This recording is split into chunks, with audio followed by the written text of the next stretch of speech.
다음으로는 대한병협하고 공정위에서 마련한 표준계약서 양식의 내용을 좀 제가 설명을 드리겠습니다.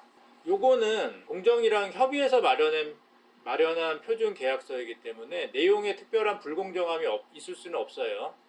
그렇기 때문에 어떻게 보면 변호사와 약정 선임계약을 할 때 공통적으로 들어가는 기본적인 내용이라고 보시면 되겠습니다. 근데 이 내용을 모르기 때문에 가끔 변호사랑 트러블도 생기고 뭐 이런 일들이 있기 때문에 제가 지금 설명을 드리는 거예요. 자, 2조 위임의 한계. 여기에 보면은 이제 신급 대리에 관한 내용이 나옵니다. 신급 대리. 그래서 매 신급, 예를 들면 1심에서 선임 계약을 하면은 2심에는 적용이 안 되죠. 2심에 다시 선임 계약을 해야 된다는 거 내용에 있는 거고요. 그 다음에 이런 뭐 파기환송, 상소제기, 강제집행, 강제집행 처분, 보전처분, 그리고 보전처분에 대한 이의나 취소 사건은 다 별개의 위임사무로 한다는 게 정해져 있습니다. 이게 어필이 의외로 우리 하다 보면 많아요. 나 돈 줬는데 왜 이거 안 해주냐고. 근데 다 다른 거다. 표준 약정에 의해서 정해진 거다라는 걸 일단 말씀을 드리고요. 3조 넘어가겠습니다. 내용이 많을 수 있어서. 그 다음에 6조의 착수보수에 관한 내용이 나오거든요. 1항에 이제 뭐 착수보수 지급한다 하고, 저는 개인적으로 말씀드리고 싶지만 부가세는 항상 별도라는 거 기억하시죠? 부가세 별도라고. 그 다음에 2항에 보면은 여기 보면 무슨 내용이냐면 위임사무 착수한 다음에 우리에게, 의리 법무법인 쪽이거든요. 변호사 측이거든요. 변호사에게 책임 없는 사유로 당사자의 소의 부재기, 취하, 뭐 상소 부재기, 취하, 청구에 대한 폭이 있나, 뭐 조정, 뭐 이런 경우가 생겨도 이 착수 보수는 반환하지 않는 게 원칙이다라고 정해져 있어요.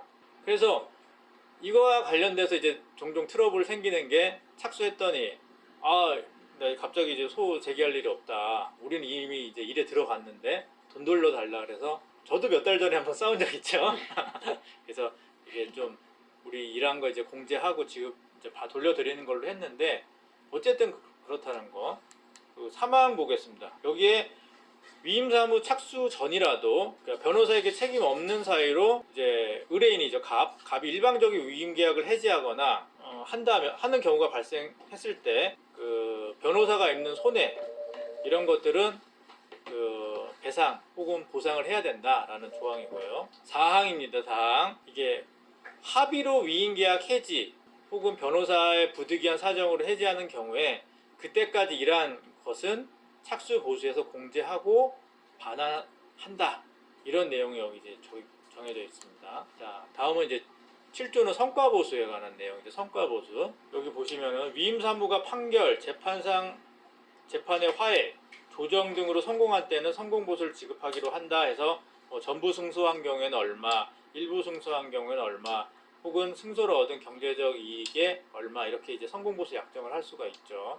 근데 여기서 중요한 거는 조정했을 때, 다 이거 제 경험에서, 내가 그동안 받았던 클레임의 경험에서 다 나오는 건데, 조정했더니 조정으로 끝났는데 내가 왜 줘야 되냐, 이런 경우들이 있습니다.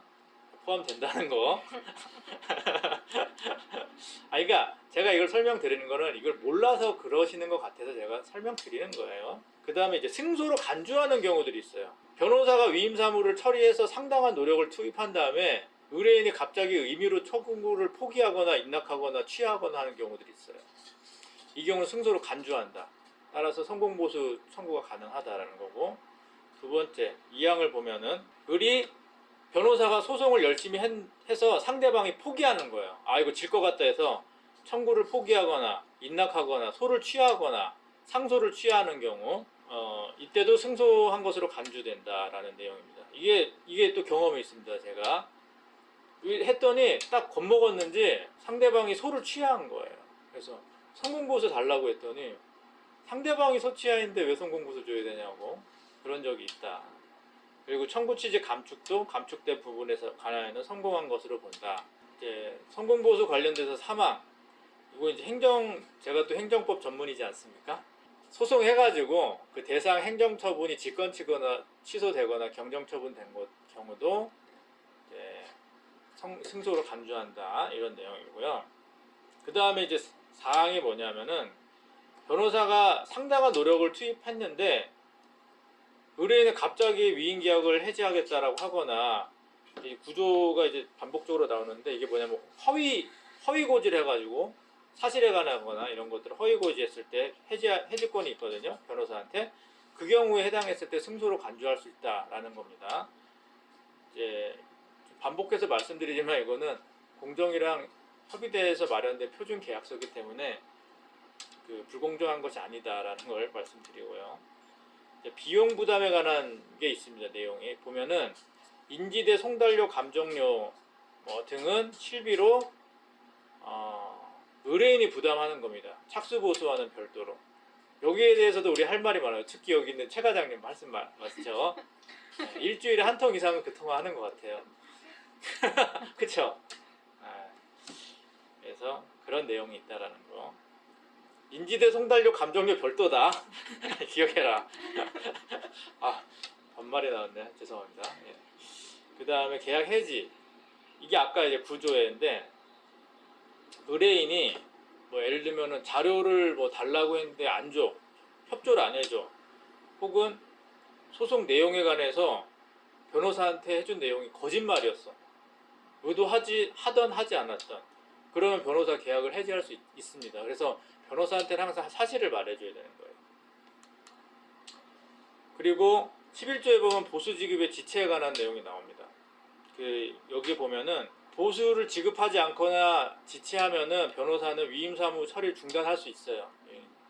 그 계약상 부여된 권리입니다. 이것도 있죠. 그 경험이. 돈 준다니까 왜 일 안 해주냐. 저는 실제로 한번 열받아서 변호사님 왜 변론 안 하냐고 판사님 그러는 거야. 그래서 나 얘기했어. 의뢰인이 돈 안 줬다고. 쪽팔리지만 그 얘기 합니다. 요즘에는 변호사들 해요.